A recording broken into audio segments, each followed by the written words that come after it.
Imagine करो तुम्हारा phone table पर रखा है। तुम बार बार स्क्रीन चेक कर रहे हो, हर नोटिफिकेशन साउंड पर दिल तेज़ धड़कता है। और हर बार जब स्क्रीन देखते हो, कोई मैसेज नहीं होता है, ना कोई कॉल होता है, ना रिप्लाई होता है। ठीक है।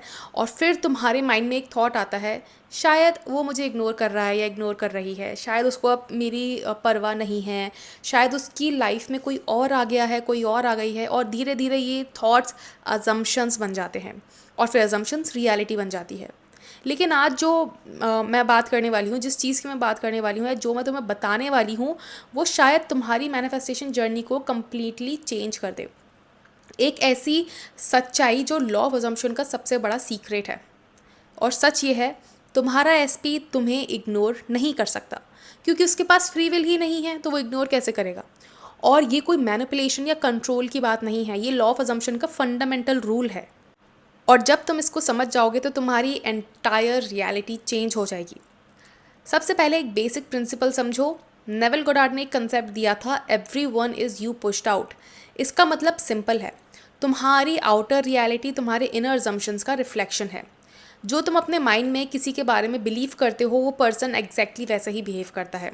अगर तुम बिलीव करते हो वो मुझे इग्नोर करेगा या करता है, तो रियलिटी में वही होगा।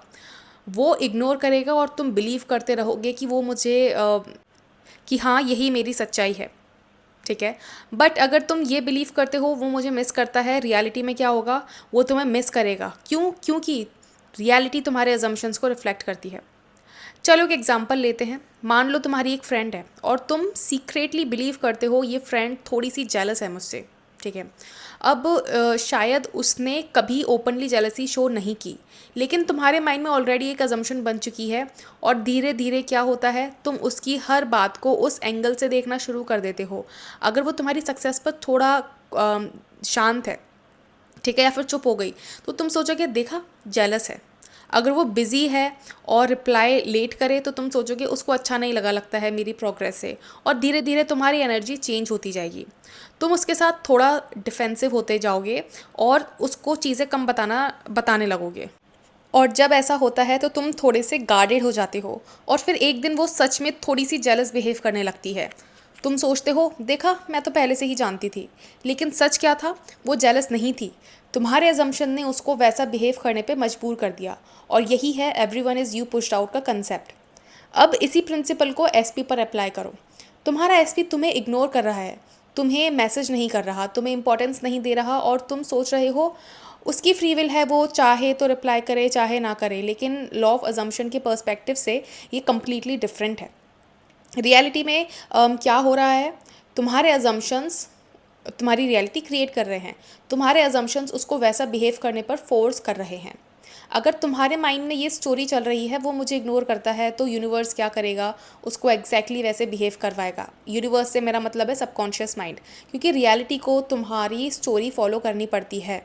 या तो तुम अपनी रियलिटी की स्टोरी अपने दिमाग में रिपीट करते रहते हो, या फिर तुम्हारी रियलिटी तुम्हारी स्टोरी को फॉलो करती है।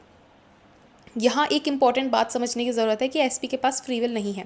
इसका मतलब ये नहीं है कि वो रोबोट है। ठीक है। इसका मतलब ये है कि वो तुम्हारी रियलिटी के रूल्स फॉलो करता है। जैसे एक मूवी करेक्टर स्क्रिप्ट फॉलो करता है। इमेजिन करो तुम एक मूवी देख रहे हो, मूवी में एक करेक्टर है जो हीरो को इग्नोर करता है। अब तुम थिएटर में बैठकर चिल्लाओ प्लीज़ उसे इग्नोर मत करो, क्या करेक्टर सडनली चेंज हो जाएगा? नहीं, क्योंकि वो स्क्रिप्ट फॉलो कर रहा है। एग्जैक्टली वैसे ही तुम्हारी लाइफ एक स्क्रिप्ट है। और अगर स्क्रिप्ट तुम्हारे अजम्पशंस लिखते हैं, और अगर स्क्रिप्ट में लिखा है कि एसपी डिस्टेंट हो गया है, या फिर एसपी अलग बिहेव कर रहा है, या फिर एसपी अपसेस्ड है, या फिर एसपी अपसेस्ड बिहेव कर रहा है, अ, तो वो वैसा ही करेगा।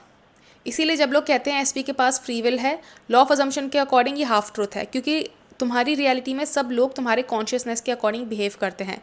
वो तुम्हारे बिलीफ का रिफ्लेक्शन है। इसीलिए नेवल गोडार्ड कहते थे, no one to change but self. तुम्हारे एसपी को चेंज करने की ज़रूरत नहीं है, तुम्हें अपने अजम्पशंस चेंज करने की ज़रूरत है। हाँ, यहाँ पे बस एक चीज़ सुन लो कि ये तभी होगा जब तुम चाहोगे कि तुम अपने एसपी को चेंज करना चाहते हो। अगर तुम अपने एसपी को चेंज नहीं करना चाहते हो, तो तुम सिंपली एक्सेप्ट कर सकते हो कि ये मेरा ही क्रिएशन था, वो मेरी वजह से ही चेंज हुआ। बट अगर तुम्हें उसको चेंज नहीं करना है, if you want to manifest someone new, ये तुम्हारे ऊपर है। अब एक और पावरफुल एग्जांपल सुनो। मान लो एक लड़की है और उसका एसपी पहले बहुत लविंग था, डेली कॉल्स करता था, मैसेजेस करता था, अटेंशन देता था। लेकिन एक दिन उस गर्ल के माइंड में एक डाउट आया कि यार अगर वो किसी और को पसंद करने लग गया तो बस। यही एक छोटा सा डाउट, और फिर उसने नोटिस करना स्टार्ट किया, एसपी थोड़ा बिजी हो गया, रिप्लाई थोड़ा सा लेट आने लगा उसको, और उसके माइंड ने बोला देखा कुछ तो गलत है, और डाउट फियर बन गया, फियर अजम्पशन बन गया, एंड अजम्पशन रियलिटी बन गई। और लाइक धीरे धीरे एसपी पूरा का पूरा डिस्टेंट हो गया। अब वो लड़की सोच रही है उसने चेंज कर दिया, लेकिन एक्चुअली किसी ने चेंज नहीं किया है, उसके अजम्पशंस ने ही उसकी रियलिटी को चेंज किया है। इसीलिए अगर तुम्हारा एसपी तुम्हें इग्नोर कर रहा है तो ये बैड न्यूज़ नहीं है, ये एक्चुअली गुड न्यूज़ है, क्योंकि इसका मतलब है प्रॉब्लम एसपी में नहीं है, प्रॉब्लम स्क्रिप्ट में है। और स्क्रिप्ट राइटर कौन है? तुम। और जब स्क्रिप्ट तुम लिख रहे हो तो एंडिंग में तुम चेंज कर सकते हो, ठीक है? अपनी अजम्पशंस को पहचानो, अपने अजम्पशंस को चेंज करो, ठीक है? सोचो अगर तुम्हारी न्यू अजम्पशंस हो, मुझे इग्नोर नहीं कर सकता, वो नेचुरली मेरी तरफ अट्रैक्ट होता है, या फिर मुझे मैसेज करने से उसको कोई नहीं रोक सकता, तो रियलिटी क्या करेगी? रियलिटी उसी चीज़ को तुम्हारी रियलिटी बनाएगी, उसी अजम्पशन को तुम्हारी रियलिटी बनाएगी, क्योंकि लॉ ऑफ अजम्पशन का रूल सिंपल सा है, जो तुम अज्यूम करते हो वो इवेंचुअली रियलिटी बन जाता है।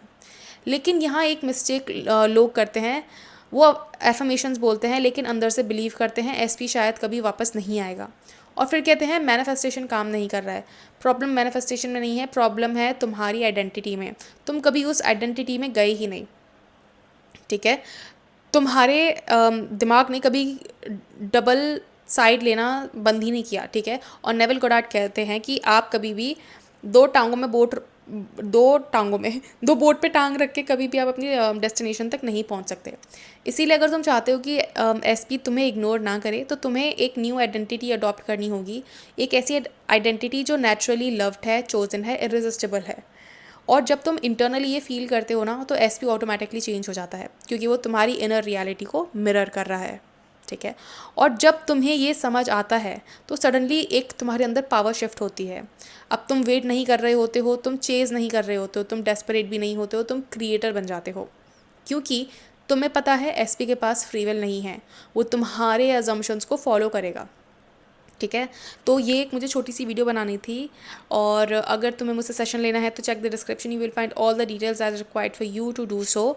एंड अगर आपको सेशन नहीं लेना है तो आप कोर्स चेकआउट कर सकते हो। वो एक 8 से 10 घंटे का कोर्स है जिसमें मैंने बहुत डिटेल में बताया है उस हर टॉपिक के बारे में जो आपको पता होना चाहिए टू मैनिफेस्ट योर एसपी। एक उसमें एफर्मेशंस पैक मिलता है, उसमें डिफरेंट डिफरेंट सिचुएशंस के लिए एफर्मेशंस हैं, हिंदी इंग्लिश दोनों में हैं। एक विजुलाइजेशन सीन है जो कि कोई भी यूज़ कर सकता है। वो विजुलाइजेशन सीन गाइडेड है, वो मेडिटेशन है, वो गाइडेड है, तो वो कोई भी यूज़ कर सकता है regardless of their religion, gender, caste, anything, ठीक है? कोई भी यूज़ कर सकता है उसको। सो उसका लिंक भी मेरे डिस्क्रिप्शन में है। इसके अलावा I have a self concept codex master class, जो अपने सेल्फ कंसेप्ट पे काम कर रहे हैं वो इसको ले सकते हैं, क्योंकि एनी वन हु थिंग्स कि बिना सेल्फ कंसेप्ट पे काम किए आप अपनी लाइफ में चीज़ें अच्छी मैनिफेस्ट कर सकते हो, so that is not possible. So self concept अच्छा करने के लिए कैसे करते हैं, क्या करते हैं, I have that master class, so you can check that out. And yes, I will see you in my next video. Until then, bye bye, take care.